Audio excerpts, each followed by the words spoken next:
sur l'actualité avec Orange Money, premier service de transfert d'argent et de paiement mobile. Appelez-nous, exprimez-vous. 33 9 693 693 70. Juan Gomez. Appelez-nous, venez commenter l'actualité de la semaine sur l'antenne d'RFI, 20 minutes pour réagir sur tous les sujets qui vous ont marqué ces derniers jours dans l'actualité française, africaine, internationale, où que vous soyez dans le monde. Parlez-nous de l'actualité dans votre pays. La libre antenne, c'est aussi l'occasion de nous sensibiliser à des sujets dont on ne parle pas suffisamment, selon vous, sur notre antenne. En tout cas, vous êtes les bienvenus. 33 9 693 693 70 et les réseaux sociaux, notamment la page Facebook RFI, appel sur l'actualité. Des réactions après le drame d'hier à la Mecque. Bonjour Mokhtar.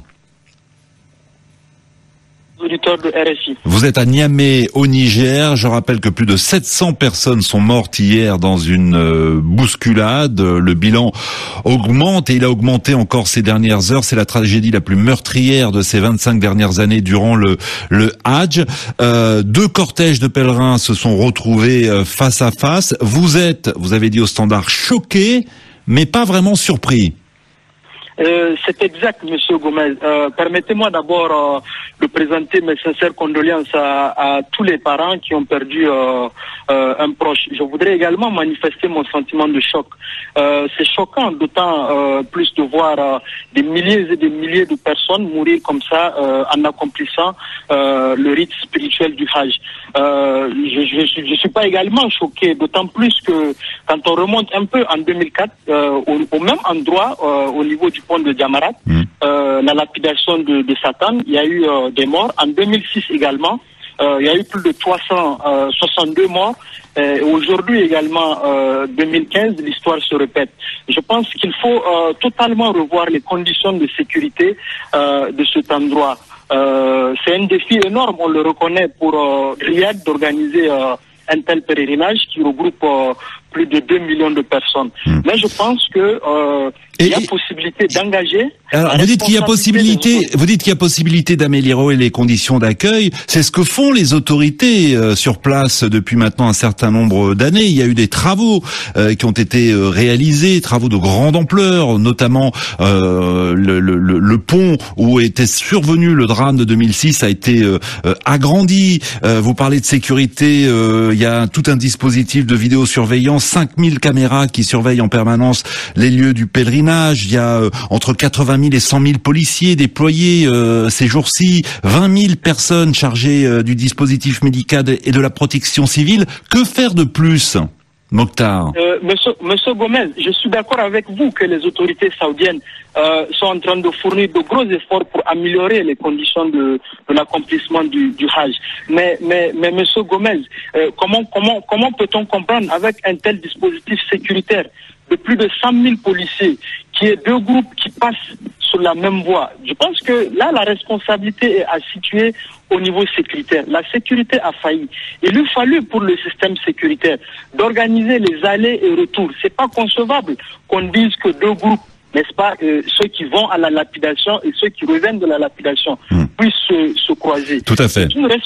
Normalement, si vous voulez, chaque allée est à sens unique. Donc, théoriquement, deux cortèges de pèlerins ne sont pas censés se retrouver face à face. Vous pointez la responsabilité des services de sécurité, Mokhtar. Le ministre saoudien de la Santé, lui, attribue cette bousculade aux pèlerins. Il estime que les pèlerins n'ont pas suivi les instructions. Autrement dit, les autorités saoudiennes mettent en cause l'indiscipline des fidèles.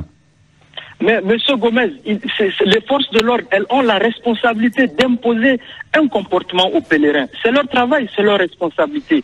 Il faut le reconnaître qu'elles ont failli, ces forces de l'ordre, à leur obligation qui est d'assurer la discipline et l'ordre. Elles sont là pour veiller à la discipline. Ouais. Donc je pense qu'il faut situer les responsabilités, approfondir les enquêtes et dorénavant prendre toutes les dispositions nécessaires pour que de tels événements ne puissent se produire. Merci à vous, Mokhtar. Aristide souhaitait également réagir. Lui préconisait de réduire le nombre de pèlerins, de revoir les quotas. Alors chaque pays a droit à 1000 pèlerins par million d'habitants.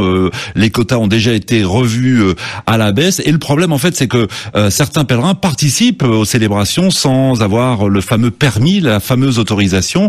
L'année dernière, par exemple, 340 000 fidèles ont été refoulés, car ils n'avaient pas donc cette autorisation. Merci Mokhtar, bonne journée à vous, merci de nous avoir appelés. Le Congo-Brazzaville suscite beaucoup de réactions au standard. D'ailleurs, nous organiserons un débat lundi sur l'annonce cette semaine du président Denis Sassou Nguesso d'organiser un référendum en vue de changer la Constitution. Alors l'opposition accuse le chef de l'État de vouloir se maintenir au pouvoir. Bonjour Norbert. Bonjour Monsieur Rouen et bonjour à votre remarquable équipe. Merci pour eux, vous êtes à Brazzaville et comme l'opposition